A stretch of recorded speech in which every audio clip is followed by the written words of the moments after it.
Subscribe to our YouTube channel and press the bell icon for the latest updates. How to turn off Windows Firewall in Windows 7.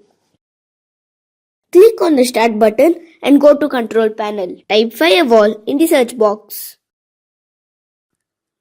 Select Windows Firewall from the result list. Select Turn Windows Firewall on or off in the left pane.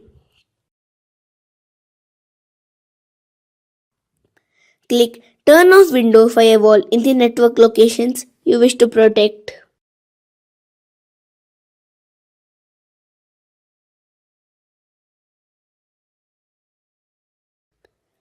Click OK to confirm the changes. This is how you can turn off Windows Firewall in Windows 7.